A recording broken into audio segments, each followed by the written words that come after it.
kalau misalkan kita berterima kasih pada orang lain gitu kan, misalkan Ustaz Solicen ngirimin makanan gitu, mungkin cendol, Ustaz ini cendol gitu, makanya saya mengucapkan terima kasih Ustaz gitu kan. Jawaban Ustaz Solicen biasanya adalah sama-sama. Tapi kalau misalkan gitu kan Allah ngirimin sesuatu cendol kepada Ali Murtado, terima kasih ya Allah, alhamdulillah. Jawabannya bukan sama-sama, jawabannya mau lagi, dikirimin lagi. Karena Allah menyampaikan lain syakartum la azidannakum, jika kalian bersyukur atas nikmatnya Allah bukan sama-sama tapi la azidannakum, maka akan Allah tambahkan nikmatnya gitu. Maka syukurin. Dan ini ayah bunda semuanya yang ada ini, karena di kebun banyak serangga, maka syukurin nikmatnya Allah. Kalau mau ditambah sama Allah, kaidahnya pasti ditambah. Bahkan Allah menggunakan lain, pasti. Lain itu lamnya bukan la tidak, tapi lainnya adalah taukid, menunjukkan pasti. Lain syakartum, jika kalian bersyukur, la azidannakum. Yang keduanya lam taukid lagi, la azidan, pasti aku. Dan itu ada nun bertasyid, pasti pasti banget gitu ya, akan Allah tambahkan. Kenapa Allah menggunakan itu? Bukan karena Allahnya nggak yakin, tapi karena hamba-hambanya kadang kurang meyakini gitu. Maka sampai Allah tambahkan menggunakan titik-titik taukid tadi. Baik, Bapak Yarkumullah. Dari ini kita izin kita materi-materi umum saja. Ini ujian juga serangganya. Kita hari ini ngebahas tema tentang umum saja, tema tentang sirah nabawiyah. Gitu ya. Oke, bentar. Ya, tidak tempatnya. Yeah. Kita bahas tema tentang sirah nabawiyah secara umum. Apalagi di sini bapak orang tua, di sini banyak yang punya anak-anak gitu kan. Cara terbaik mendidik anak-anak itu adalah menggunakan kajian sirah nabawiyah. Kalau kita mengenal ada seorang ulama besar namanya Imam Hanafi. Imam Hanafi itu gurunya Imam Syafi'i. Jadi mazhab Hanafi, baru ke Maliki, ke Syafi'i, baru Ahmad bin Hambal. Salah satu buku yang menjadi favorit bacaan beliau adalah buku tema tentang sirah nabawiyah. Kenapa sirah nabawiyah menjadi sangat penting? Sedangkan beliau backgroundnya bukan kajian sirah. Beliau backgroundnya adalah kajian apa? Kajian fikih Imam Hanafi tersebut. Tapi masya Allah, tapi salah satu di antara buku yang paling baca adalah apa? Tema tentang sirah nabawiyah. Karena di situ beliau belajar tema tentang karakter para sahabat, karakter Rasulullah, bagi mereka didik anaknya. Kita nggak usah berinovasi baru-baru, kita cuma ngecek oh bagaimana sih Rasul mendidik para sahabat, dan proven gitu kan, terbukti mereka sukses dalam pendidikan itu ternyata menggunakan metode A, B, C, D gitu. Kita tinggal praktekin aja metode itu tersebut kepada keluarga kita gitu. Maka di sini kita pelajari satu hal, bahwa salah satu di antara materi yang penting untuk kita pelajari adalah sirah nabawiyah. Ketika kita berbicara sirah nabawiyah, setidaknya anak punya role model, punya percontohan. Kalau contohnya adalah orang tuanya, belum tentu orang tuanya sudah menjadi role model yang bagus. Maka tapi setidaknya kalau role modelnya adalah para sahabat gitu ya, role model orang-orang soleh yang mereka sudah terbukti menjadi ahli syurga, mereka terbukti dengan kesolehannya, maka itu adalah role model yang terbaik. Maka kita berbicara ketika kita berdoa, ihdinas siratal mustaqim, ya Allah tunjukilah kami jalan yang lurus. Jalan yang lurus adalah siratal ladzina an'amta alaihim, jalan orang-orang yang telah kau berikan nikmat. Maka siratal ladzina an'amta alaihim adalah ya tadi sirah nabawiyah. Sirah nabawiyah. Bagaimana dulu para sahabat ketika bermuamalah dengan para sahabatnya, dengan apa namanya, tetangga-tetangganya. Oh, cara bermuamalah seperti itu. Maka kita ngikutin cara itu. Sesimpel itu. Makanya pelajaran sirah nabawiyah salah satu di antara jalan yang bahkan Allah menggambarkan siratal mustaqim. Jalan yang lurus itu jalan yang gimana? Siratal ladzina an'amta alaihim. Jalan orang-orang yang telah kuberikan nikmat. Memang ada role model yang itu di dalam keseharian kita, dalam keluarga kita. Misalkan saya sering menyampaikan ke Ustadz Mas gitu kan. Ketika musibah, saya tidak dapat apa yang saya harapkan. Contoh masuk Masjidil Aqsa. Ketika 35 orang datang, 34 visanya keluar, satu doang yang nggak keluar. Gak ada temennya, satu doang. Dan satu orang itu adalah saya. Maka cara menghibur hati bagaimana, Ustadz saya WA gitu kan. Ustadz saya memiliki sunnah yang sama dengan sunnahnya Ustadz. Saya ngikutin jejaknya Ustadz. Jejak apa akhi? Nggak dapat visa Al-Aqsa. Karena beliau setahu saya pernah masuk ke jadi KNRP memberikan bantuan ke teman-teman Palestina. Itu langsung di blacklist oleh Israel.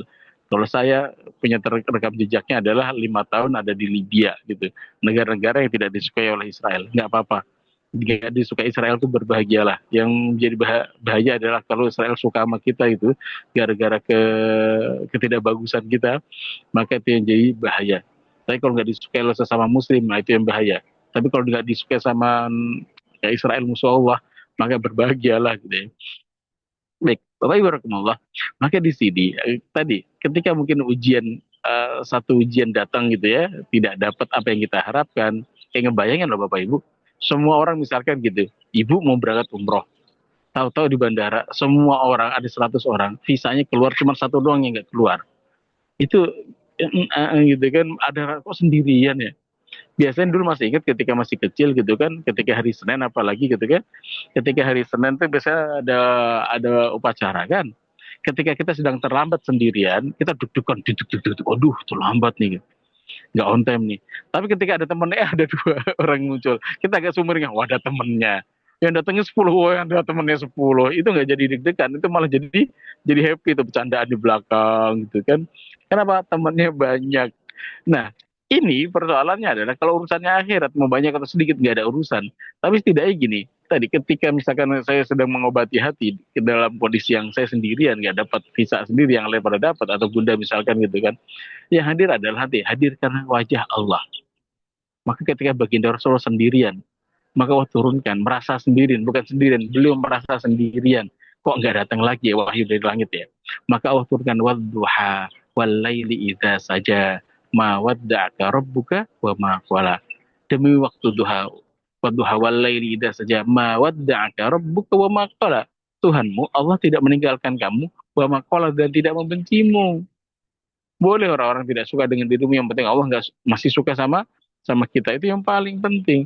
Maka kata kalau nanti digetarkan dengan getaran Al-Quran gitu ya, di dalam ilmu magnet rezeki, bersyukurlah Bapak Ibu, kita dapat ilmu nih, ilmu magnet rezeki. Ilmu magnet rezeki apa ilmu baru? Iya, secara penggunaan kosakatanya kosakata baru. Tapi sebenarnya ilmu magnet rezeki ada ilmu tasawuf.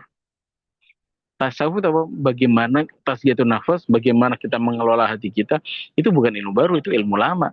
Cuman alhamdulillahnya adalah kadang ketika kita baca tasawuf gitu kan, membaca membaca tentang tasgiyatun nafas dengan istilah-istilah Arab yang kadang kita kok jelimet banget ya Ustadz ya. Kok nggak mudah ya? Dengan Ustadz dimudahkan, sangat mudah gitu. Analogi yang beliau sering sampaikan misalkan tentang jeruk nipis. Jeruk nipis itu kan tulul amal. Tema tentang kita angan-angannya terlalu panjang.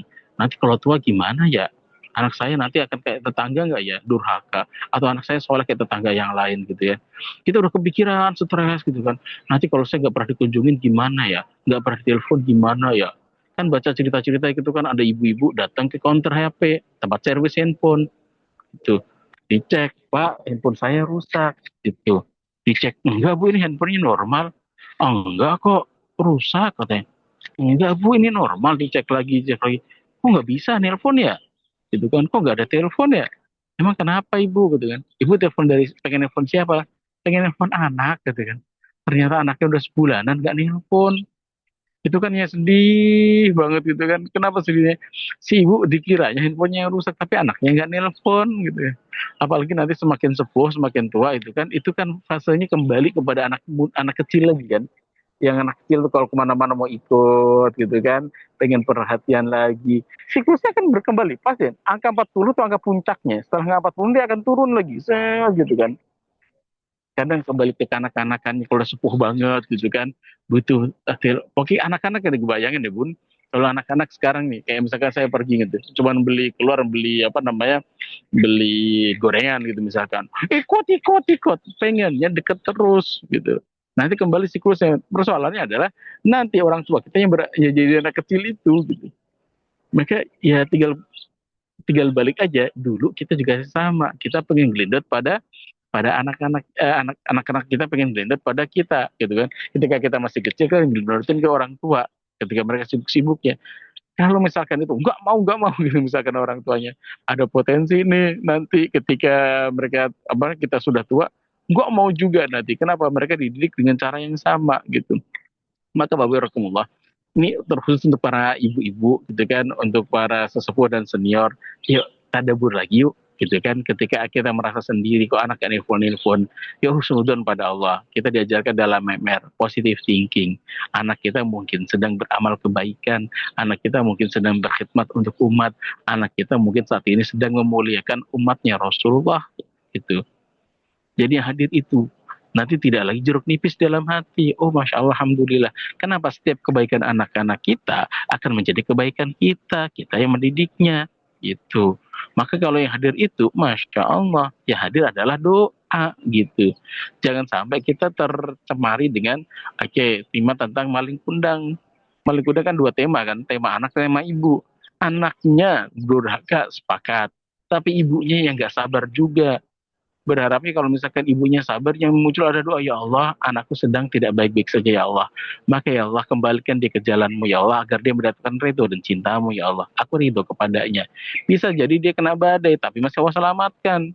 Sampai di pinggir dia, ya Allah ibu, aku dengan tobatan nasuha, memuliakan kedua orang tuanya. Nggak berhenti sampai ke dikutuk, dia jadi batu gitu kan. Ya, alhamdulillah yang cuma selamat gitu kan. Kalau misalkan pernah nonton filmnya UJ gitu kan, Ustadz Jeffrey almarhum gitu, yang menjadi dai nasional, itu kan nggak kalah kelam itu, bukan lagi main rokok, dia tidak lagi main cuman apa namanya miras tuh udah ekstrim, tapi itu lebih daripada itu gitu kan, narkoba ketika masa-masa terendahnya gitu kan, bapaknya udah marah diusir dari rumah, ternyata sama ibunya ada tangan selalu mentengadah ke atas. Kalau ibunya masih belum putus asa, masih terus mendoakan, Allah yang menggetarkan hatinya. Maka tadi malam saya disampaikan itu kan, bahwa pendidikan terbaik bagi anak-anak kita adalah ya mulainya orang tua, tirakatnya orang tua. Termasuk bagian tirakat itu adalah bagaimana kesabaran orang tua teruji di situ. Anak-anak kita bisa jadi saat ini sudah mulai, aduh kok jarang nelfon, jarang berkunjung dan sebagainya gitu kan. Kayak baktinya sudah mulai kurang, sedangkan kondisi orang tuanya lagi butuh-butuhnya. Nanti kalau yang hadir adalah anak durhaka, semakin durhaka lah anak kita semakin jauh. Tapi yang hadir adalah anak sekarang lagi sedang sibuk ya. Semoga Allah lembutkan hatinya mau berkunjung kepada orang tuanya. Maka itu akan kembali nanti. Yang jadi apa? Jadi energi positif. Maka Bapak Ibu Rahimahullah, yuk kita jaga hati kita gitu kan. Bagaimana pendidikan Rasul dengan para sahabat, mendidik para sahabat-sahabat gitu ya, penuh dengan kesabaran. Rasul itu sabar banget loh. Maka kita belajar kesabaran. Kemarin baru umroh, jamaah minta nggak ada city tour sebenarnya, ada satu hari kosong, hari Kamis saat itu. Ini kosong nih Bapak Ibu, silakan berbanyak di Masjidil Haram. Ustaz, boleh nggak kita ke Taif? Boleh, tapi di luar tema. Patungan Ustaz, ya udah patungan gitu kan, berangkat kita ke Taif. Ya jalan-jalan naik gunung gitu kan. Oh ternyata ini tempat yang dulu pernah Rasulullah jalan. Bapak Ibu bayangin ya, kita naik bus ini, perjalanan sekitar 2 jam. Rasulullah zaman itu menggunakan jalan kaki, naik-naik gunung, bayang. Sampai sono ternyata sampai di Taif itu kan, berharap ada dakwah baru nih. Di Mekah udah ditolak-tolak, dilemparin batu, mungkin di Taif diterima gitu kan, dan Taif tempatnya adem. Mungkin berasa karena adem itulah mengharapkan nanti tempat orang-orang Taif juga hatinya adem. Hatinya adem itu gimana? Maksudnya nerima dakwahnya Rasulullah. Tapi yang terjadi sebaliknya. Rasulullah separah-parahnya orang-orang Quraisy itu tidak pernah ngelemparin batu secara berjamaah. Paling Abu Jahal ngelemparin debu, ngelemparin pasir gitu kan. Mau membunuh Rasulullah ngelemparin batu, langsung Allah jagain gitu. Langsung ada malaikat yang menjaga di hadapannya. Oh sudah nyala lagi listriknya. Ya udah sekalian aja kita di luar. Makanya ternyata sampai di sana dilemparin batu sama seluruh warga Taif. Lemparin batu habis-habisan. Ya Allah gitu kan. Ketika disitulah yang kesel bukan Rasulullah, tapi yang kesel siapa? Orang-orang kesayangan Rasulullah, orang-orang yang mencintai Rasulullah, para malaikat. Ya Allah, gini amat ya gitu ya. Allah juga kesel sebenarnya gitu kan. Tapi minta izin dulu kepada baginda Rasul, disiapkan malaikat untuk menimpakan pada mereka azab gitu. Ketika itu Rasul mengatakan enggak, bukan gitu. Aku mengharapkan keturunan mereka nanti ada orang-orang yang beriman kepada Allah dan Rasulnya gitu. Oke lah mereka sekarang berdosa, mereka durhaka, iya betul. Tapi yang disalahkan adalah diri pribadi Rasulullah. Beliau mengatakan doa yang sangat terkenal, Allahumma inni ashku do'fa quwati. Ya Allah, aku adukan kepadamu ya Allah, do'fa quwati, lemahnya kekuatanku, wakillata hilati, dan sedikitnya usahaku. Itu para sejarah ahli sejarah geleng-geleng ini. Ya Allah ya Rasul udah jalan loh, jalan kaki nggak naik onta. Sengaja kenapa sih nggak naik onta atau nggak naik kendaraan? Karena Rasulullah merasa nanti kalau naik kendaraan atau naik onta, Rasul akan dicurigai sama orang Quraisy. Oh kemana nih? pasti akan dibuntutin, dakwahnya nanti tidak maksimal. Maka beliau jalan kaki, nggak bawa pasukan, nggak bawa teman-teman, cuma dua. Beliau bersama Zaid bin Harisah, cuma berdua saja. Biar apa? Biar menyelinapnya gampang. Itu aja masih mengatakan jalan sepanjang itu sekitar 75 kilo. Itu dari mana ya? Peyok ke puncak, kalau puncak-puncak bener-bener itu ya, jalan kaki sepanjang itu. Masih mengatakan Allahumma ini asyku do'fa kuwati wakil tahilati, usahaku yang kurang ya Allah, aku yang nggak maksimal ya Allah, jadi salahkan aku. Dan kita kan mengenal itu garisnya di sini adalah ilmu garis kebenaran kan, sesimpel oh garis kebenaran, oh itu kisah sepanjang itu kita salam MR, ya ingat ya, turunkan garis kebenaran, turunkan egonya. Apalagi untuk para ibu-ibu, mumpung lagi banyak ibu-ibu nih ya, ibu-ibu ketahuilah, ibu-ibu itu membawa sebuah doanya ibu-ibu itu mustajab. Hati-hati. Kenapa? Jangan kan Ustadz, saya nggak pernah ngangkat tangan sih nggak pernah. Cuman suara hatinya gimana? Anak saya itu ini ya. Itu dalam hati doang. Allah mendengarkan. Hati-hati. Maka usnudon aja terus. Karena ucapan itu semakin dia terucapkan dalam itu kan beneran kan gitu. Bukan beneran karena doanya ibu-ibu itu gitu ya. Ya Allah ijabah. Karena Allah meletakkan di mana doanya tadi mustajab dari doanya seorang ibu.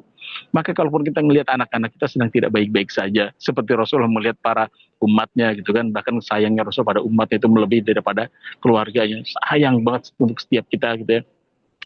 Maka disitulah Masya Allah hadirkanlah selalu positive thinking. Dan menariknya nanti adalah ketika Rasulullah meninggal, seluruh bisa dikatakan seluruh jazirah Arab, Qatar, Emirat, Oman gitu kan, Yaman, murtad semuanya berjamaah. Hampir seluruh jazirah. Tersisa cuma tiga. Madinah posko dakwah Rasulullah, Mekah memang dekat dengan Rasulullah gitu kan, tempat dakwah di awal Rasulullah, itu kan ngomong dari awal gitu, karena mereka imannya lebih kuat. Dan yang ketiga mana? Oh, yang akhir-akhir masuk Islam, yaitu Taif, yang keimanannya tidak keluar. Kenapa? Ada kenangan. Nanti anak-anak kita juga melihat itu. Anak-anak kita salah iya, tapi mereka akan melihat bagaimana orang tuanya emosional apa enggak, atau masih sabar dalam mendidik mereka. Maka dengan kesabaran itu anak-anak kan melihat tuh kenangan-kenangan. Cek deh Ibu, ada nggak kenangan kita dengan orang tua yang masih teringat sampai sekarang? Rata-rata kan kenangan indah kan. Dua ekstrim. Kenangan indah banget atau kenangan menyakitkan banget. Itu dua hal itu yang terkenang di anak-anak kita. Kalau saya pribadi itu kan untuk ngakalin itu, saya kadang itu disiplinnya agak galak gitu kan. Eh, sama Ustadznya saya izin gitu kan, Ustadz kalau anak santri iya, anak just reward no punishment. Tapi untuk anak saya pakai saya sendiri. Dulu saya diajari dengan gaya VOC oleh bapak saya, pakai peci hitam, tepok. Saya pakai itu. Dan saya proven untuk itu gitu kan. Karena anak saya 11-12 tingkahnya kayak saya gitu. Kalau anak-anak santri kita nggak pakai itu, kita makanya poin di sebagainya gitu lah ya. Tapi kan belum kemarin ya saya sharing sedikit. Kemarin kita ada kasus kasusnya ada kehilangan santri nabung uang 50.000 itu besar bagi para santri, itu jajan untuk 1 pekan, hilang Ustaz di lemarinya. Gimana ini, cek CCTV sih sebagainya, CCTV-nya sebagai ketutupan barang-barang gitu kan, nggak ketahuan. Udah kata Ustaz gimana? Akhi, just reward no punishment. Hanya hadiah, tidak ada hukuman. Terus yang hukum siapa? Yang hukum adalah Allah. Diajarin saya doanya mengerikan Ustaz. Gitu kan. Ustaz, ini kalau mustajab gimana ini? Enggak, udah cobain. Tidak awal-awal saya ragu nih, doanya gimana? Nih contoh doanya ya. Ya Allah, kita kan ini di antara murid-murid kami ya Allah, di antara hamba-Mu ya Allah, sedang mungkin menghafalkan Al-Quran ya Allah. Tapi ada di antara kami ya Allah, yang mereka sedang tidak baik-baik saja ya Allah. Mereka mengambil hak temannya ya Allah. Mereka mengambil makanan yang harusnya tidak mereka makan ya Allah. Maka ya Allah, kalau Engkau menghukum ya Allah, hukumlah dia ya Allah. Kami tidak bisa menghukumnya ya Allah. Kalau Engkau pengen merusak jantungnya, rusak ya Allah. Kalau pengen rusak jantung orang tuanya, rusak ya Allah. Ngeri kali gitu kan. Tapi ya Allah, tapi jika dia taubat ya Allah, Engkau maha penyayang ya Allah, jaga dia, cintai dia, sayangi dia ya Allah, ridoin dia ya Allah. Itu kan yang santri amur gitu kan. Aduh, ini aneh, khawatir kalau misalnya doa itu. Kalau dia tobat, sayangnya, cintanya Allah, rahmatnya Allah itu begitu luas. Tapi kalau dia nantangin gitu kan, itu yang mendoakan gurunya. Ya Allah, yang mengaminkan para santri penghafal Quran. Di antara mereka yang kehilangan uangnya itu adalah orang terdolimi, doanya mustajab maksimal. Itu gimana ini gitu ya? Maka kemarin saya kasih waktu bisa di spill. Oke, nanti. Oke, ternyata saya kehilangan hari Senin, terus Selasa saya sampaikan umumkan gitu kan. Saat kasih waktu ya, nanti kita ngambil waktu berkahnya di hari Kamis.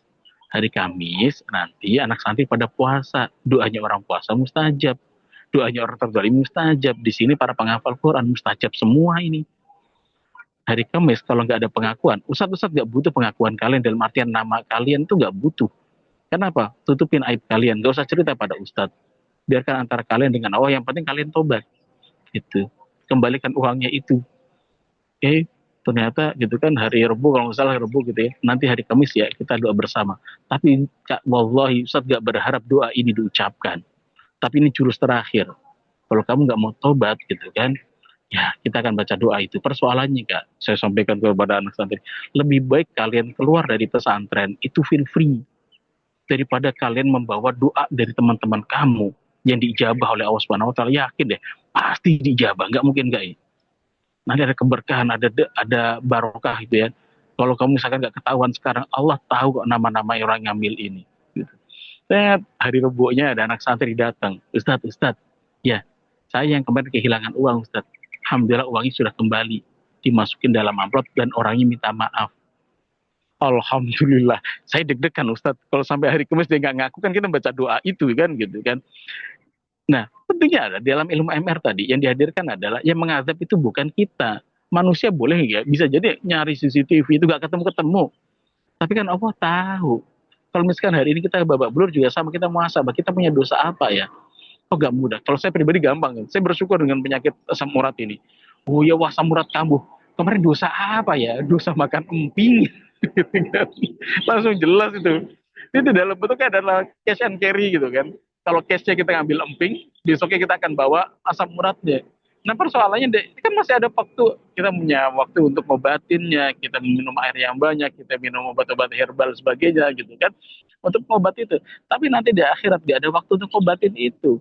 Ketika penyesalan datang di akhirat, ya Allah, oh ini terdosa-dosa saya gitu ya. Gak ada waktu untuk kembali lagi, balik kanan gak bisa itu. Udah terima, udah limit itu, gak ada mau lagi itu kembali. Masya Allah. Nah tadi Alhamdulillah yang tadi ya, Ustaz menyampaikan, ya yang maha memberikan hadiah yang paling indah dan memberikan hukuman yang paling berat itu adalah Allah Subhanahu wa taala. Maka hadirkan itu. Dan alhamdulillah ya mereka, saya bersyukur, saya masih deg-degan sebenarnya. Aduh ini kalau nggak ada yang ngaku gimana Ustaz? Ada udah urusan pasrahkan sama Allah gitu kan. Ternyata alhamdulillah taubatan nasuha, tanpa harus gitu kan kita nyari-nyari aib mereka, dan memang niatnya adalah ya tadi tanpa perlu membuka aibnya. Tapi kan nggak ketahuan Ustaz orangnya, ya nggak penting. Kalau mau ketahuan kita kan kaidahnya gini, siapapun yang menutupi aib saudaranya maka Allah akan menutupi aibnya. Termasuk di antara saudara itu adalah para santri. Perlu gak sih nyari-nyari aib mereka, masa lalu mereka? Nggak usah. Bapak Ibu pun sama. Ustaz saya dulu kelam banget gitu kan. Eh, ya mungkin nanti untuk next ya, kalau Bapak Ibu pengen kasih money dengan dosa gitu kan, kalau bisa ditutupin lah, gak usah terlalu mendetail. Saya dulu gini-gini Ustaz, saya berzina ini. Oke, kalau misalkan itu ceritakan pada satu orang, misalkan pada Ustaz Nas gitu ya, pada guru CTMR-nya gitu, itu ya oke lah gitu ya, untuk biar bisa tahu persoalan, nah, habis itu ngasih solusinya terlalu indah gitu. Tapi nggak usah terlalu detail, jamnya, tanggalnya, apa yang dilakukan sebagainya, itu nggak perlu gitu ya. Dan tidak perlu di khalayak umum sebagainya. Cukup aja, iya saya dulu pernah nggak baik-baik saja. Karena siapa sih nggak pernah melakukannya, semuanya pernah maksiat, semuanya pernah punya dosa gitu kan. Tapi yang dibutuhkan adalah yuk, oh udah nutupin, ngapain kita bukain, tutupin itu. Dan hadirkanlah bahwa yang maha menghukum, menghadirkan ada hukuman dan hadiah terindah itu dari siapa? Dari Allah Subhanahu wa taala. Nanti ada tema namanya muraqabatullah, merasa diawasi sama Allah. Saya coba pakai itu, ada CCTV di mana-mana. Ustaz ketika nanya, Ustaz, kita pengadaan CCTV ya? Jawaban beliau apa? Buat apa, gak usah gitu. Karena belum yakin CCTV terindah itu adalah CCTV dalam hati ketika merasa diawasi sama Allah. Kalau mau gini, CCTV-nya satu, pengumumannya banyak. Area ini ada CCTV-nya. Satu biji aja udah. Tapi habis itu sisanya tuh tulisan di mana-mana. Oh CCTV gitu kan. Karena merasa tadi CCTV yang terindah adalah CCTV diawasi Allah. Gitu. Itu yang paling. Kayak biasanya orang menyadari itu di umur berapa? Umur 40 ke atas. Tapi kalau masih kecil sudah bisa menyadari itu, Masya Allah. Itu anak-anak kecil yang soleh gitu ya. Maka kembali ke sini kita belajar dari para sirah nabawiyah gitu kan, para ulama-ulama terdahulu, para solihin solihat yang mereka tulus dalam doanya. Ada seorang sahabat yang badui, maka nanti ketulusan hati itu menjadikan kita apa namanya terijabah doa-doa kita. Ada seorang badui ketika itu perang, ketika perang beliau ternyata dapat gonimah. Setelah pembagian gonimah beliau pulang. Jadi sebelum gonimah kan perang dapat hadiah perang gitu loh ya. Habis itu pas pembagian dia nggak ada, pas nggak ada udah disimpanin dulu baru dikirimin sama teman-temannya. Pas dikirimin nih ketika ada gonimah perang, ada harta nih, ada logam mulia, ada dinar 20 dinar buat TNT gitu. Ini apaan katanya? Hadiah perang. Ah, wallah katanya. Maka dimarah dapat hadiah perang itu, dapat 20 dinar, pulang datang ke Rasulullah. Ya Rasulullah, ini apa-apaan nih? Aku berperang untuk lillahi ta'ala, fi jihad fisabilillah. Lah kok kenapa aku malah dibayar gitu? Ya itu gonimah perang, hadiah perang gitu. Jatahmu itu. Enggak, aku nggak butuh ini. Aku berharap nih dalam perangku itu nanti aku akan terpanah di sini. Tunjuk dia lehernya. Nih. Dan di situ aku akan syahid dan masuk surga. Keren banget dia ada Rasulullah ngomong gitu. Habis itu ternyata terjadi peperangan tidak lama setelah kejadian itu. Dan benar ketika syahid Rasul ngeliatin ada orang kena panah di sini. Maka Rasul nanya, apakah dia gitu kan? Iya ya Rasulullah. Dia yang kemarin ngucapin itu ya Rasulullah. In sodakakullah, and jika dia jujur kepada Allah, Allah akan membenarkan apa yang diucapkan. Jangan okay. Fokus saya adalah bukan tentang panah yang masuk ke sini. Fokusnya bukan itu. Tapi fokusnya adalah ketika dia mengatakan aku pengen syahid fisabilillah. Bahkan spesifik sekali dengan panah yang masuk ke sini gitu ya. Allah ijabah saya panah gitu. Jangan dia lagi. Itu kayak saya level Sayyidina Khalid bin Walid itu ya. Khalid bin Walid itu pengen setiap peperangan beliau nggak pulang. Nggak pulang dalam artinya bukan bunuh diri ya. Nggak pulangnya adalah syahid fisabilillah. Karena itu meninggal yang paling indah. Dia terkonfirmasi masuk surga dan dia mendapatkan syafaat. Nanti dia memberikan syafaat kepada keluarganya, sekitarnya. Kepada 70 orang. Kamu masuk surga tanpa hisap gitu. Gitu kan, seterusnya masuk surga tanpa hisap. Oh masuk ya, pakai syafaat siapa nih? Syafaat orang-orang syahid gitu. Maka ini Masya Allah, kebahagiaan di situ poinnya gitu. Nah, nanti tadi si Badui tadi ketika jujur pada Allah, saya pengen banget ya bisa berkorban misalkan, bisa berkorban. Walaupun misalkan tahun ini belum bisa berkorban, Allah udah tulis dia akan dapatkan pahala korban. Tapi setidak jujurnya adalah dia pengen berkorban. Anak kami alhamdulillah pulang-pulang, Abi beli kambing kok. Buat apa Bang? Kurban. Ini Abi Bang punya duit kan 100.000. Kurang Bang. nyari lagi. Tapi ketika dia bertulus ngucapin itu terijabah gitu kan. Bapaknya mamanya patungan, ini Bang beli Bang, ntar terkumpul 3.500.000 buat apa, ntar kamu nyari sendiri. Tapi setidaknya dia punya kejujuran tadi, niat yang baik gitu kan dari kecilnya untuk apa, untuk berkorban. Ya bagus itu, kita support sebagai orang tuanya. Dia cuma 100.000 yang menggerakkan nanti ibunya siapa, Allah SWT. Mirip dengan ada nenek-nenek ini di sebelah belakang saya, ini sekolah elit gitu kan. Ada HRD-nya cerita ke kami, dia punya orang tua, ibunya nabung sebulannya 25.000 tahun 2010-an mau salah saat itu nabung 25.000 itu buat apa Bu? Buat haji, dimasukin ke tabungannya kan selain 25.000. Anaknya ketawa, Bu kapan berangkatnya? 25.000 sampai ke 25 juta, kapan berangkatnya gitu. Nggak apa-apa nak, yang penting udah nabung dulu, ikhtiar gitu. Ya belum mau nabung 25 juta juga nggak punya uangnya, punyanya cuma 25.000, ya sudah kumpul 25.000. Beberapa tahun kemudian ini anaknya udah punya mobil. Mobilnya mobil sederhana sih gitu ya, untuk pergerakan karena anaknya banyak. Nah ibunya atau nenek itu ya sangat-sangat sederhana gitu ya. 25.000 sebulan, 20, itu batas limit kemampuan beliau gitu. Ternyata beberapa tahun kemudian, nggak lama setelah itu ibunya berangkat haji. Caranya gimana? Caranya adalah ada tetangganya, itu kan, ibu-ibu nggak punya temen, pengen haji. Zaman itu belum terlalu ngantri. Level ngantri panjang itu kan 2013 kan, ketika dibuka keran talangan haji. Sebelum itu kan nggak ngantri. Belum pengen berangkat haji, cuman nggak ada temennya. Ngeliatin si ibu tetangganya, Bu, haji yuk. Belum lagi nabung, belum ada duitnya gitu. Emang sekarang udah ada berapa? 1 juta doang. Gitu. Ya udah deh, sisanya saya gitu. Berangkat beliau. Terus ngetawain si Bapak HRD itu kan. gaji antum lebih gede tapi antum gak nyampe ke Mekah Medina gitu kan. Tapi ternyata ibu tadi gitu kan, tapi ketika jujur gitu, Allah tuh mudah, enteng banget buat Allah menggerakkan hati hamba-hambanya untuk merubah gunung Uhud menjadi emas. Itu sangat-sangat mudah bagi Allah. Jadi jangan melihat kemustahilan tadi, mustahil itu mata kita, tapi tidak ada yang mustahil di mata Allah. Bahkan kemarin ada postingan, ada sebuah kitab menuliskan, pernah nggak doa yang mustahil pada Allah? Kalau belum pernah, sering-sering gitu. Kenapa? Itu levelnya para nabi. Nabi Ibrahim yang semalam saya ceritakan gitu kan, kami tahu ya Allah, Mekah Madinah itu tidak ada tanaman, indah baitikal muharram, kami tinggalkan anak kami di situ. Tapi ya Allah, warzuqhum minas samarot, anugerahkan kepada mereka buah-buahan ya Allah. Nabi Ibrahim tahu di tempat itu nggak ada tanaman, nggak bisa nanam sesuatu gitu ya. Tapi ya Allah, Nabi Ibrahim minta ya Allah, tapi anugerahkan pada mereka buah-buahan. Buah-buahan zaman itu nggak ada GoFood Bapak Ibu. Tapi ternyata berkahnya adalah ya Allah di Mekah tanam buah apa yang nggak ada, lengkap semuanya. Ya nggak ketemu duren doang, karena memang orang-orang nggak suka duren. Kalau orang Arab suka duren, yakin ada. Rambutan banyak pun di sana, nggak pernah liatin pohonnya. Pohonnya di Indonesia, tapi buah halal itu banyak banget di sana. Makanya sering-sering yuk minta yang mustahil sama Allah. Misalkan buat kita mustahil anak saya, Allah bentuknya gini ya Allah. Ya Allah jadikan dia habis Quran. Tapi ya Allah, bener gak sih gitu ya? Maka penting kita sering-sering anak, ya Allah tahsinnya berantakan, masih ikro satu kok jadi hafiz Quran, kayak mustahil, nggak ada yang mustahil. Minta ya Allah lembutkan hatinya ya Allah, mudahkan menghafalkan ayat-ayatmu ya Allah, dan jadikan dia paham. Kalau bisa spesifik ya Allah, seperti Gus Baha ya Allah, dia kok pinter banget ya Allah gitu kan. Itu penting kayak gitu, biar kita spesifik. Atau seperti Zaid bin Sabit ya Allah, yang dia membaca sekali itu langsung bisa hafal ya Allah gitu. Doa aja gitu kan, nanti Allah memberikan jalannya sendiri. Ya selain berdoa LOP tadi kita ada ilmu yang lain, kita buka perisainya, kita mengamalkan terumbu karang kepada orang lain, kita amalkan itu semuanya. Baik, itu saja mungkin sampaikan Ustadz. Kembali ke titiknya adalah ilmu MR ini kalau dikonekkan dengan sejarah gitu, dengan Sirah Nabawiyah, sanatnya tersambung insya Allah, jangan khawatir gitu ya.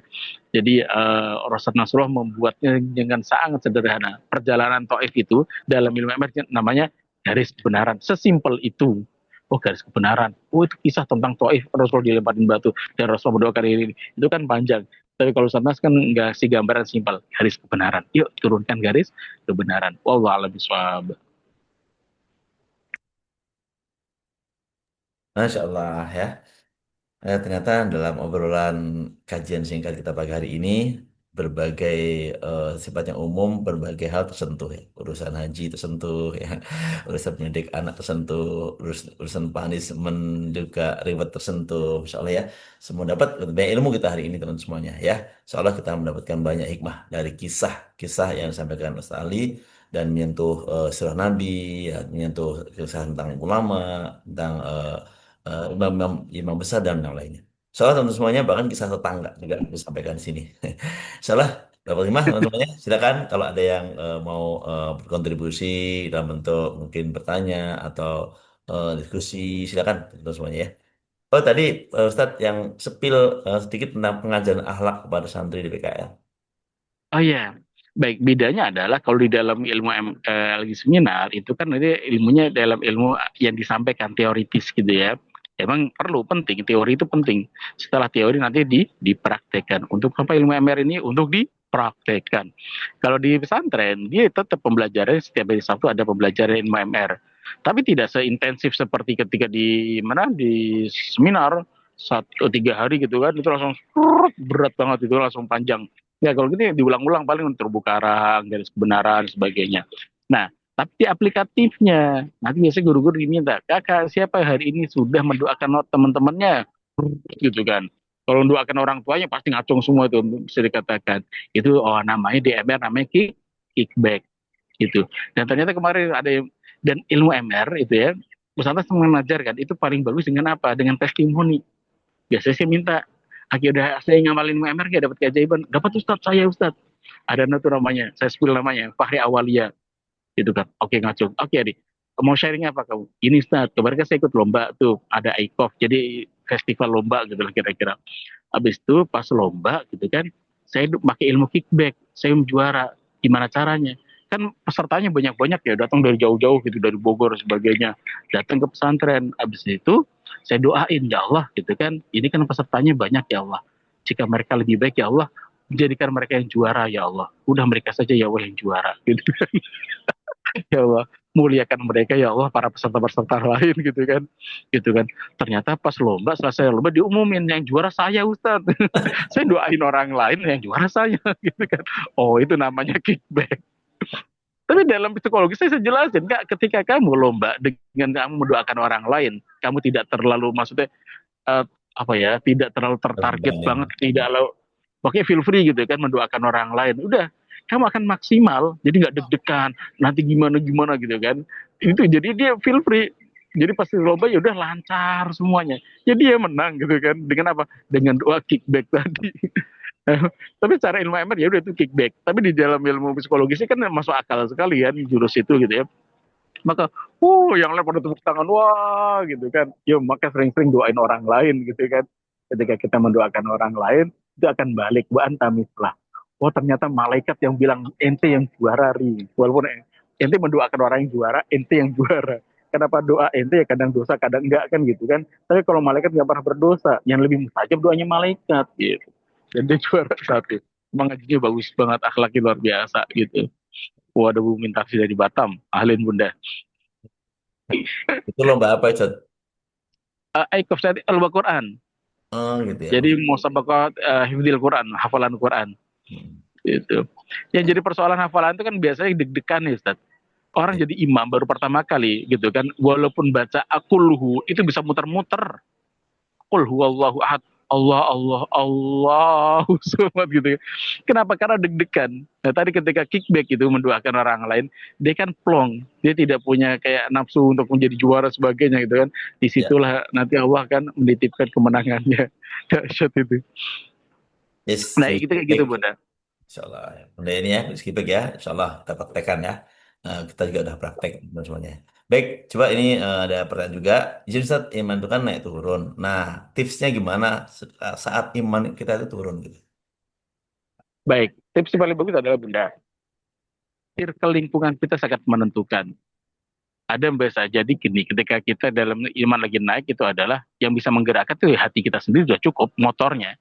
Tapi ketika circle kita sedang turun, perlu didorong. Ketika mobil mogok gitu ya, mobilnya bergerak gitu ya, maka perlu ada yang dorong siapa, orang lain. Ya mungkin bisa jadi, saya pengen jadi orang soleh gitu kan, karena banyak orang.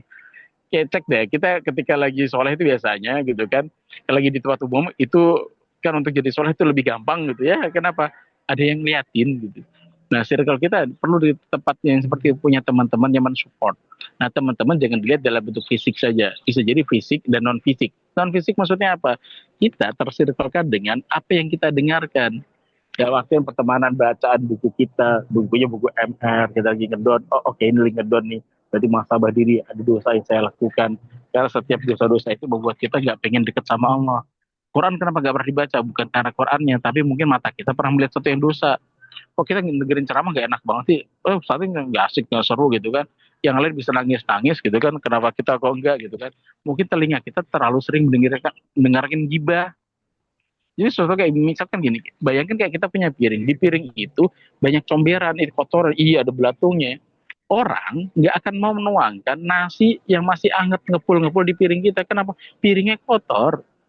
Ada sate ini masih merekah nih, wow, nggak akan ditaruh di piring kita. Kenapa? Karena piring kita kotor.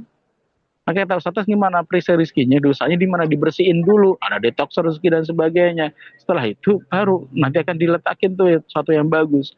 Maka penting mendengarkan sesuatu yang baik, Bunda, di handphone minimal. Kalau pas gabut gimana? Ada beberapa mungkin ceramah Satnas yang sudah di-download gitu kan. Sinyal habis nih, ntar ngeliatin dengernya itu gitu kan. Sebelum tidur sambil dengerin itu pakai headset atau misalkan pakai speaker yang satu rumah semuanya bisa dengar. Istri saya itu biasa kalau lagi masak itu pakai loudspeaker tuh. Beliau dapat ilmunya, kita juga dapat sambil ngapain gitu kan, dapat ilmunya juga. Jadi buat circle orang terdekat kita menggunakan circle itu. Dan yang ketiga adalah ya nggak usah berharap kita langsung lempeng terus, pasti akan ada titik jenuhnya, itu normal. Jangankan ibu, sahabat juga sama, ada posisi naik dan turunnya, itu manusiawi sekali. Maka ketika udah minimal adalah gini, kita sadar kita sedang turun, itu penting.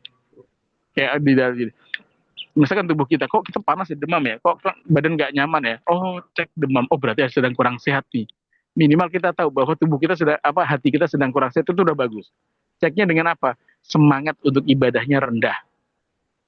Ibadah tolong jangan dilihat hanya dalam bentuk sholat, rukuk, sujud, tilawah saja. Ibadah salah diantaranya husnudon pada orang lain, bantuin orang lain.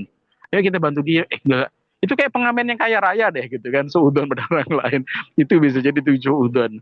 Kalau Agim bilang gitu kan, kalaupun misalkan kita nih lagi makan, terus ada pengamen, atau misalkan orang minta-minta merasa, dia kayak ini orangnya yang kemarin viral deh, orang kaya raya itu. Dia punya rumah, cuman kerjaannya mau dia minta-minta.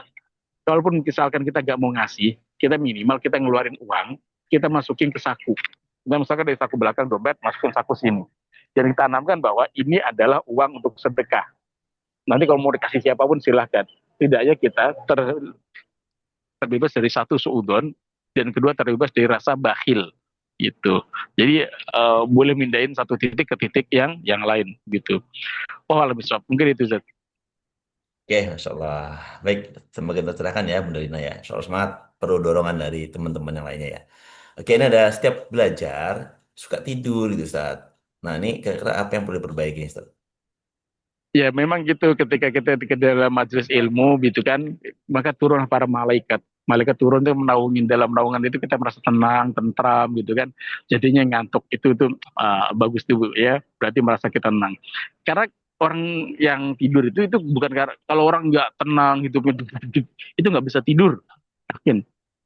Gitu. Bahkan pasukan Badar itu cuma 300 orang, di lawannya itu 1.000 orang. Itu kan harusnya deg-degan maksimal, nggak bisa tidur. Tapi kata Allah apa? Allah turunkan pada mereka rasa kantuk. Ngantuk di medan juang itu. Nah, itu satu di antara apa namanya nikmat dari Allah Subhanahu Wa Taala. Ini kan Ustaz Solijan tanya aja, pas sholat Jumat gitu kan, itu ujian paling gak ringan itu ya. Para bapak tidur semua, 5 menit tapi sangat menyenangkan. Oke, yang penting adalah tidur memang di majelis ilmu itu bagus gitu ya. Sedianya ada di majelis ilmu. Tapi nextnya bisa kita ikhtiarkan, bisa jadi ceknya adalah satu, gulanya naik. Kan dalam anak-anak juga disampaikan dalam ta'lim muta'alim, maka cara terbaik adalah ya jangan terlalu dipenuhi makanan apa namanya perutnya. Kalau perut kita sedang penuh, gula naik gitu kan, rasa kantuk pasti naik. Para driver gitu kan, ujian tertinggi bagi driver itu apa? Pas makan, habis makan ngantuk, dan itu hampir semua gitu kan, dan ini biologis standar. Maka nanti bisa ditambahkan itu Bunda. Terus yang kedua, kalau ibu saya itu sering nanya sholat Jumat, Li tadi khotbah apa Li? Wapok nih gitu kan. Nggak tahu Bu, nggak inget. Walaupun kita dengerin itu, cek deh sholat Jumat gitu ya. Khotbah tadi ngomong apa ya? Walaupun kita nyimak, kadang itu hilang gitu. Nah kadang kita perlu kayak gitu Bunda perlu ngasih resume gitu kan, kita punya kita apa ya, memotivasi diri kita. Kira-kira tadi Ustadz ngomong apa aja ya, buat resume. Kalau kita nyambung, insya Allah nanti nyambung dulu. Dan sebisa mungkin kita buat satu pertanyaan. Mau pertanyaan, jawab apa enggak urusan belakang. Yang penting adalah kita dapat ilmu. Ikatan ilmu tadi dengan apa? Pertanyaan. Kalau di sini saya santri bilang, Kak, minimal kalau ada pertanyaan. Ketika ada pertanyaan, kalian akan nyambung dengan apa disampaikan Ustadz. Gitu. Membuat pertanyaan itu boleh. Gitu ya. Wah, Bunda. Tapi Oke, sendiri udah hadir majelis ilmu udah bagus Bun. Itu udah dapat pahala. Urusan ntar dapat ilmunya apa enggak urusan belakang. Yang penting datang ke majelis ilmu udah bagus. Gitu saat ya. yes, yes, yes, yes, Masya Allah. Dari ilmu itu sudah suatu keberkahan ya, tidak ditemani malaikat-malaikat ya. Masya Allah. Gimana cara Ustaz? Saya ingin di pondok anak saya menerapkan ilmu MR. Tentu perlu proses ya. Tapi saya segan menyampaikan saran ini sama pemilik pondok. Tapi alhamdulillahnya anak saya sudah saya ajari ilmu MR dan anak saya sudah baca buku MR. Setidaknya anak-anak saya kuat dalam menjalani situasi dan kondisi di pondok. Oke, minimalnya kalau belum bisa mewarnai semuanya ya anak-anak sudah disiapkan. Oke ya. Baik, Baik. nanti kalau ditanggapi Ustadz Ali silakan. Ini Bunda Marhayati mau bertanya, boleh silakan. Bunda Marhayati silakan buka. Assalamualaikum Ustadz Ali dan Ustadz Solijen. Waalaikumsalam Bunda. Insya Allah. Pejuang ini. Ini mau sedikit sharing Pak Ustadz. Alhamdulillah kemarin kita dapat rumah, apa ya, bukan dikasih Ustadz, beli tapi tanpa DP Rp1.000 pun alhamdulillah sertifikat udah dikasih dan disuruh nempatin. Jadi insya Allah nanti bulan 5 tanggal 7 udah nempatin insya Allah. Cuma di sini kan kalau di kampung apa, kalau bulan sekarang itu disebut bulan hapit, kata orang kampung tuh bulan terjepit lah. Jadi yang energi negatif tuh pada ngomongin jangan pindah di bulan ini karena soalnya terjepit bahasanya gitu ya. Nanti katanya sempit apa-apa gitu. Cuma ini ada sedikit pengalaman kemarin kan karena disuruh nanya, ya nggak sadar juga karena kan udah biasa sering garpu tala kok tiba-tiba nggak garpu tala dan nanya. Dan di situ disuruh pindah kemarin pas bulan 4. Nah, pulang dari sana baru saya garpu tala Pak Ustadz. Begitu garpu tala Allah langsung tegur, apakah kamu akan mencari pelindung selain Allah? Kata Allah begitu, ya Allah, kena bener ya Pak Ustadz. Jadi saya, ya Allah, ya udah kalau memang ini nanti insya Allah bulan 5 mohon doanya kami pindah. Biarpun kata masyarakat sini terjepit apa-apa saya yakin kepada Allah Pak Ustadz. Yes. Oh, langsung itu. Ya, pertamanya itu dan keduanya, alhamdulillah saya belum pernah ketemu sama Ibu Siti dari Mesuji. Kemarin sempat kata beliau jual dinar ke rumah Ustadz Solicen. Jadi beliau telepon saya habis sholat malam, ditelepon sebelum subuh. Bun, saya mau tanya apakah Bunda punya jaminan, kata beliau. Gimana Bun maksudnya? Beliau kan punya usaha baju Pak Ustadz. Dan udah mau berhenti, jadi semua bajunya itu suruh minta jualin ke saya. Terus beliau nanya, apakah Bunda punya jaminan? Karena saya nggak punya jaminan, terus saya jawab, Bun, mohon maaf saya nggak punya jaminan apa-apa. Saat ini yang saya punya cuma Allah dan Rasul. Dan terus terang saya sedang mendekatkan diri sama Allah dan Rasul, dan saya takut tidak diakuin Rasulullah sebagai umatnya. Dan alhamdulillah Pak Ustadz, begitu beliau dengar kemarin, terus subuh saya habis subuh ditelepon lagi dan disuruh datang ke rumah beliau, dan 80 piece baju gamis tanpa jaminan, tanpa uang DP, terus disuruh saya diminta bantuin untuk dijual di rumah saya. Apakah ini gimana ya Pak Ustadz? Rasanya saya cuma menjaminkan Allah dan Rasul karena saya saat ini memang belum punya apa-apa yang bisa dijaminkan. Dan itu kemarin pertama kali kami bertemu karena selama ini belum pernah bertemu Pak Ustadz. Itu baru kali pertama bertemu sama Ibu Siti dari Mesuji. Sekitar 2 jam lah dari sini rumah beliau. Jadi saya bawa pulang ke sini, mohon doanya semoga usahanya lancar karena 80 piece ini ya modal kepercayaan Ustadz. Mohon doa. Jadi di sini pertama untuk pindah rumah, kedua untuk usahanya. Semoga nanti cita-cita saya setelah saya pindah rumah, insya Allah orang tua dan mertua pengen dibikinin rumah di belakang dan pengen tinggal bersama gitu. Mohon doanya untuk Ustadz dan untuk teman-teman semua. Terima kasih. Assalamualaikum. Waalaikumsalam warahmatullahi wabarakatuh. Masya Allah. Satu legend, jawab Ustadz ya, lebih paham ini. Langsung udah kalian tinggal praktek aja tuh Bang. Ya, alhamdulillah Ibu tadi disampaikan, menambahkan, menguatkan gitu ya. Ya, sudut pandang Allah saja selesai gitu ya. Kalau misalkan cepit dan sebagainya itu yang nggak ada dasarnya, maka silahkan saja gitu ya, dilawan saja. Kalau di Tuban juga ada jalur kakak dulu menikah, nikahnya itu harus ngelewatin sebuah gunung. Ada jalanan, itu gunung itu dibelah jadi 2 gitu ya, dipotong, habis itu jadi jalan. Jangan lewat situ gitu kan, itu yang gunung terbelah, yang terpisah biasanya. Itu namanya gunung terpisah. Nanti kalau kamu lewat situ, kamu nanti akan terpisah gitu sebagainya. Maka udah nggak ada percayaan gituan gitu kan, itu kan ucapan dari itu. Tapi karena kita nggak percaya dengan itu, tapi nggak lewat itu juga gitu kan, untuk menghormatin orang tua. Karena orang tua yang nemenin gitu ya. Itu metodologi dakwah temanya. Itu kita nggak lewat situ sih, lewat jalur lain gitu kan, dan memang nggak terlalu jauh juga, tapi bukan karena kita percaya, tapi karena kita lebih memilih bahwa menghormati orang tua. Nah, tapi kalau dalam kisah Ibu, kalau saya yakin gitu ya, nggak ada cepet-cepitan, kebiasaan-kebiasaan itu udah Bismillah aja, maju saja. Gitu. Terus yang tadi, Masya Allah, semoga berkah, jaminannya Allah dan Rasulnya, maka itu nilainya mahal, maka dijaga Ibu. Jadi selain kesolehan diri pribadi kita, maka kita juga belajar profesional gitu ya. Nanti jual juga profesional dengan jangan ditebar di mana-mana gitu kan. Bayarnya nanti yang kena tidak hanya Ibu, yang kena adalah Allah dan Rasulnya. Bahasanya Rasulullah itu ketika beliau berdagang gitu kan, itu nggak cuma dagangnya Allah berikan rezeki gitu, nggak gitu. Beliau benar-benar seorang yang bisa membaca medan gitu ya. Orang Arab tuh sukanya apa, maka belajar dulu dari Syam. Orang Syam itu sukanya apa, maka dibawalah yang dari sini yang mereka butuhkan. Karena prinsip dasar dari perdagangan itu adalah apa yang dibutuhkan. Setiap ada persoalan di situ pasti ada peluang gitu. Dulu persoalannya adalah kayak misalkan frozen food muncul di mana-mana. Sebelum 2020 kan nggak terlalu masif kan frozen food. Tapi setelah itu kenapa menjadi masif? Karena memang persoalannya adalah orang nggak bisa makan di warung. Bisanya adalah yang frozen itu. Maka jadi setelah karena ada persoalan, maka muncullah solusi gitu. Maka di sini kita juga belajar, Ibu nanti juga bisa baca pola itu gitu ya. Jadi nanti semoga berkah perdagangannya. Oke, gitu Bu mungkin. Baik, Ya. Bunda, waktu sudah semakin siang. Terima kasih atas pertanyaan, respon-responnya tadi semakin menguatkan kita ya.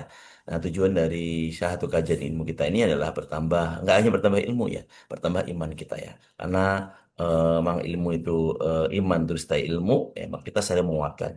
Nah, insya Allah dengan tadi contoh-contoh yang disampaikan oleh Ustaz Ali, semakin yakin kita kan, bagaimana kita mendidik anak, bagaimana kita menghukum dengan cara Allah gitu ya, Masya Allah. Insya Allah teman-teman semuanya dimudahkan, semangat terus. Ini Jumat jayakan umat ya, ajakan umat dengan berbagi makanan, berbagi di MR Box ini, berbagi apapun, bahkan mendoakan orang lain. Itu adalah bentuk kita menjayakan umat. Doakan anak santri yang ada di PKR Pondok Khairul Jikin yang ada di Depok ini, juga ada di Bogor, ada di Tegal, ada di Bandung ya. Insya Allah nanti menyusul di Lampung, insya Allah teman semuanya ya. Doakan semuanya. Amin. Ya, doakan semuanya mereka dengan kebaikan-kebaikan, dengan apapun. Kalau lebih dari support doa, bisa kontribusi memberi tanah wakafnya, ya, sekali ya. Tanah wakaf sekarang sudah ada perluasan di pondok itu, silakan memberi tanah wakafnya. Gimana caranya? Hubungi kami ya. Saya bisa dihubungi, bersama teman-teman yang lain, para Solid. ya. Siapapun bisa dihubungi untuk bagaimana bisa kontribusi memberikan wakaf di sana. Atau ke MR Bukit khusus untuk membedakan santri, silakan ya. Karena ini Jumat, jangan umat. Dan semuanya, terima kasih dari kami. Silakan sekali di closing, lalu kita tutup bareng-bareng. Baik, closing statementnya adalah penting kita membandingkan diri kita dengan orang-orang soleh. Jadi kita punya rekam jejak, apa kita para sahabat, apa kita orang-orang soleh sekitar kita. Dari situ nanti kita punya pembanding ini. Ketika misalkan kita merasakan kita tadi ditolak sama orang lain, kita dapat musibah A, B, C, D gitu kan. Sehingga kita bisa punya pembanding, oh ternyata Rasul lebih dahsyat gitu kan. Kalau misalkan kita praktik fitnah, Rasul kurang fitnah apa gitu kan, belasan tahun gitu kan. Dengan track record beliau yang sangat terpercaya, al-amin gitu kan, berbalik menjadi al-kadzab yang disebut sebagai pendusta oleh mereka gitu. Yang penting kita bukan pendusta, yang penting kita masih baik-baik saja. Ucapan orang lain itu tidak akan pernah menjadikan kita tidak baik-baik saja kecuali kita mengizinkannya. Ikan yang hidup di dalam air asinnya lautan itu tidak membuat ikan jadi asin. Kapan ikan jadi asin? Ketika dia udah mati. Kalau dia masih hidup dan tidak mengizinkan untuk masuk garam tadi gitu kan, untuk buat dirinya asin, maka dia akan tetap survive dengan dagingnya yang masih enak gitu ya. Tapi kalau udah mati diasinkan gitu kan, hatinya sudah mati ya sudah gitu ya. Dia nggak bisa membela diri sendiri. Maka kita punya tadi pembelaannya yang membuat hati kita hidup adalah membaca sirah nabawi, sirah dari para orang soleh gitu. Oh, waalaikumsalam. Semangat untuk semuanya ya. Pertanyaan-pertanyaan yang belum terjawab nanti bisa dijawab, ditanyakan langsung ke Ustaz Ali ya. Izin Ustaz Ali ya, nanti kalau ada yang bertanya saya teruskan ke Ustaz Ali ya. Karena Siap, memang silahkan. waktunya sudah cukup mendesak nih, yang di belakang sudah siap berangkat sekolah dia. Terima kasih sekali lagi. Atau Ustaz Ali nanti bisa bisa baca di kolom chat itu, nanti dijawab ke saya bantu. Oke teman semuanya ya. Eh, Terima kasih, semangat untuk terus berbagi kebaikan ke banyak orang. Oke, saya buka audionya atas nama Mang Adat Rezeki, atas nama MR Peduli, MR Box, atas nama Bandung Pesantren Khorajikin, atas nama semuanya. Saya sampaikan jawabnya kasih, juga permohonan maaf atas segala hilap. Kita tutup dengan sama-sama baca doa kafatul majelis. Subhanakallahumma bihamdihi. Subhanakallahumma bihamdika asyhadu an Astagfirullah wa atubu ilaik. Kalau lebih mohon maaf sekali lagi. Assalamualaikum warahmatullahi wabarakatuh. Waalaikumsalam Warahmatullahi warahmatullahi wabarakatuh. Terima kasih Ustaz pencerahannya. Terima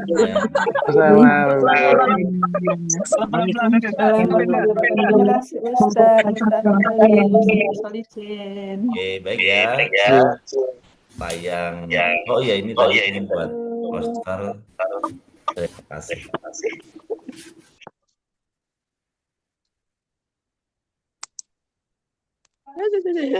Oke, tutup ya dengan nada Baitullah. Udah Min, terima kasih.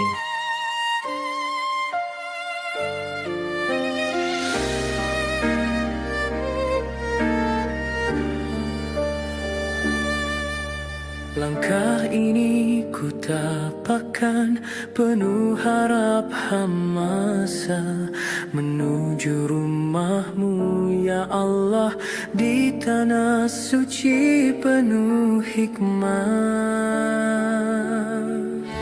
Air mata jatuh perlahan di antara doa dan rasa. Ku tahu Engkau dekat, lebih dekat dari segala. Tak terhitung doa yang ku panjatkan dalam sujud malam penuh keheningan. Ku titipkan cintaku, langitkan mimpi padamu yang maha membolak-balikan hati. Di Baitullah ku temukan cahaya, magnet rezeki dari langit terbuka. Bukan sekadar harta, tapi tenang jiwa. Itulah keajaiban cinta darinya. Di hadapan Ka'bah ku lupa semua luka, yang tertinggal hanya rahmat-Nya yang nyata. Ku pasrahkan hidup sepenuhnya jiwa menuju surga lewat jalannya. Setiap takbir menggetarkan dada, tiap langkah zikir menyatu dalam makna. Aku hanyalah hamba yang hina, namun dipanggil, diberi cahaya cinta. Ya Allah, jika rezeki adalah jalan kembali kepadamu, maka luaskanlah. Jika ujian adalah cara mendekat, maka tabahkanlah. Di Baitullah ku temukan cahaya, magnet rezeki dari langit terbuka. Bukan sekadar harta, tapi tenang jiwa. Itulah keajaiban cinta darinya. Di hadapan Ka'bah ku lupa semua luka, yang tertinggal hanya rahmat-Nya yang nyata. Ku pasrahkan hidup sepenuhnya jiwa menuju surga lewat jalannya. Di Baitullah ku temukan segalanya.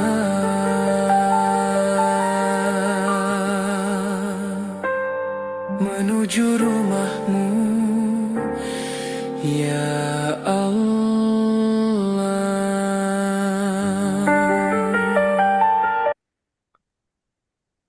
Oke, teman-teman, cukup ya. Mohon maaf tadi ada pertanyaan yang penting namun belum bisa jawab. Sekali lagi ya, nanti boleh WA ke saya ya. Ini saya tanyakan ke Ustadz Ali Putra 0878741618. Ini nomor saya, Ibu-ibu, Bapak-bapak sekalian ya. WA ke saya, tanya pertanyaan yang belum disampaikan, nanti saya teruskan ke Ustadz Ali Murtado atau nanti saya kirim nomor Ustadz Ali Murtado ya. Ya kan, teman-teman ada pertanyaan penting namun belum terjawab ya. Mohon maaf sekali lagi. Oke, izin kita tutup dengan sholat Nabi. Allahumma sholli ala Muhammad wa ala ali Muhammad. Lagi esok di hari Sabtu bersama Bunda Ros, insya Allah ya. Semangat untuk semuanya. Ya, Assalamualaikum. Sekali lagi. Waalaikumsalam warahmatullahi wabarakatuh.